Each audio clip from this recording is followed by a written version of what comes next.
How to hide stops and starts that make your machine quilting look amazing. It's frustrating to run out of bobbin thread in the middle of a quilting line, but it isn't hard to make the join within the seam invisible on your finished quilt.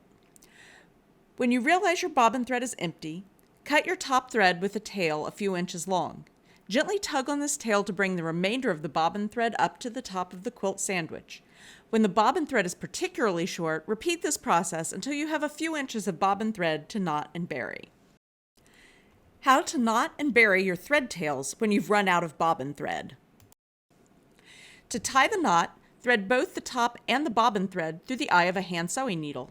I like to use the side eye needles or quick threading needles for this step. Position the tip of your needle near the quilt sandwich with the needle in your dominant hand. Using your non-dominant hand, wrap the center of the threads around the needle approximately 3 times. At this point, you can slide the needle up or down the threads to select the final position of the knot. You don't want the knot extremely tight to the quilt surface because you want to have a small amount of slack when you are ready to bury the knot. Holding the knot in place with your finger pressed against the quilt, slowly and smoothly pull the needle and thread through the wraps to create the knot. Next, we bury the knot and thread tail to secure the end of the stitching line. Starting as close to the final stitch and knot as possible, travel the needle between the layers of the quilt approximately an inch away from the end of your stitching line. Your needle will be under the quilt top, but it doesn't show through to the backing of your quilt. You may or may not have gone through some of the batting. Pull the needle and thread through the fabric until the knot catches the fabric at the initial entry point. You want to pull the knot gently through the fabric at the end of the stitching line. Using the tip of the needle, take a stitch through just the quilt top near the knot and between the knot and the end of the thread. Use the needle in this position to create resistance and tug on the thread to pull the knot through the top layer of the fabric. Remove the needle once you have buried the knot.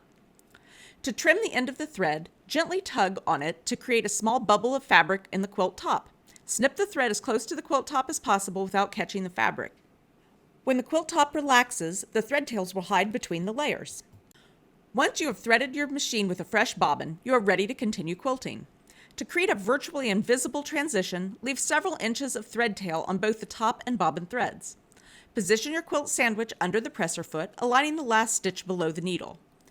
Holding the top thread tail, turn the hand wheel on the side of the sewing machine towards you to lower the needle to the end point of the last stitch.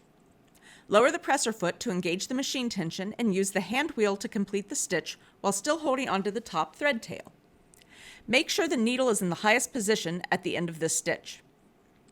Raise the presser foot and gently tug on the top thread tail to pull the bobbin thread up to the top of the quilt sandwich. Holding firmly to both thread tails, use the hand wheel to lower the needle into the same spot as the end of the last stitch. Lower your presser foot and continue your stitching line. Make sure to hold on to both thread tails for the first 3 to 4 stitches to prevent unwanted knotting.